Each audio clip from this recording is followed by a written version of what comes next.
دنیا میں پہلا ظالم قابیل گزرا جس نے اپنے بھائی حابیل کو قتل کیا۔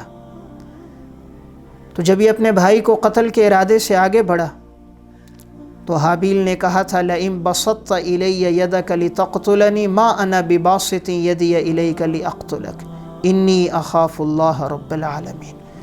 اگر تو میری طرف قتل کا ارادہ کر کے آگے بڑھے گا، مجھے قتل کرنا چاہے گا، میں تجھے قتل نہیں کروں گا، اس لیے کہ میں رب العالمین سے ڈرتا ہوں۔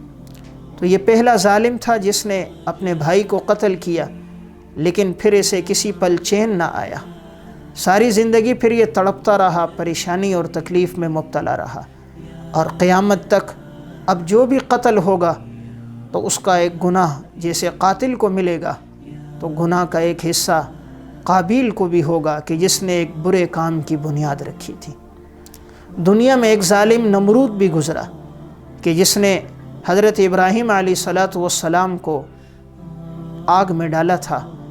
اللہ نے اس آگ کو گلے گلزار بنا دیا، لیکن اللہ نے پھر اس ظالم کو بھی سزا دی کہ وہی لوگ جو اس کو سجدہ کیا کرتے تھے آج جوتے اتار کر نمرود کے سر پہ مارتے تھے۔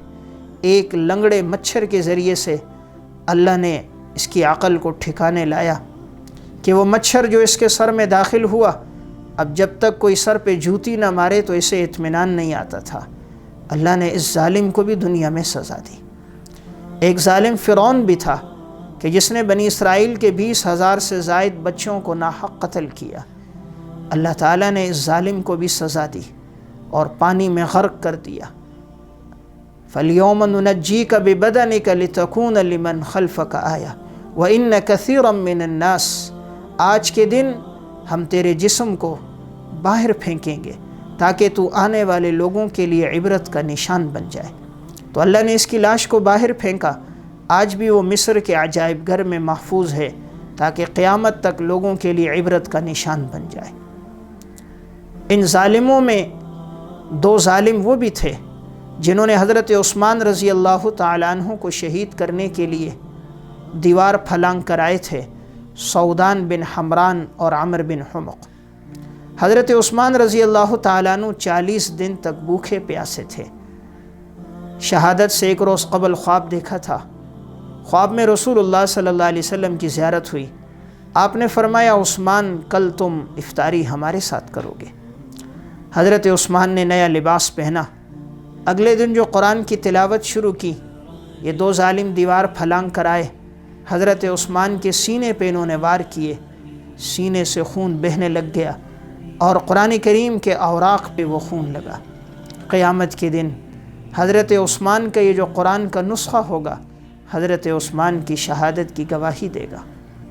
ان کی گھر والی نائلہ دوڑتی ہوئی آئیں اپنے شوہر کو بچانے کے لیے، تو ان ظالموں نے حضرت نائلہ پر بھی وار کیا اور اس کی 4 انگلیاں کٹ گئیں۔ حضرت عثمان نے اپنی زندگی میں کسی کو بد دعا نہیں دی تھی، لیکن جب انہوں نے حضرت عثمان کی عزت پہ حملہ کر دیا تو اب رہا نہ گیا۔ اب بد دعا دے دی کہ اللہ ان کے دونوں ہاتھ بھی توڑ دے، دونوں پاؤں بھی توڑ دے، اور ان کی زبان کتے کی طرح باہر نکل جائے، پانی مانگے اور انہیں پانی کوئی نہ دے۔ اور یہ بد دعا بھی پوری ہوئی کہ شام کی جامع مسجد میں جمعے کے بعد باہر دیکھا گیا 2 شخص ہیں، مٹی میں پڑے ہیں، دونوں ہاتھ پاؤں ٹوٹے ہیں، زبان باہر نکلی ہے۔ کسی نے پوچھا یہ کون ہے؟ کہا یہ وہ ظالم تھے جنہوں نے حضرت عثمان رضی اللہ تعالیٰ عنہ پہ حملہ کیا تھا، یہ ان کی بد دعا کا نتیجہ ہے۔ تو دنیا میں کوئی بھی ظالم آیا ہے، اللہ نے اسے دنیا میں سزا دی ہے، اس لیے انسان ظلم سے ہمیشہ بچے۔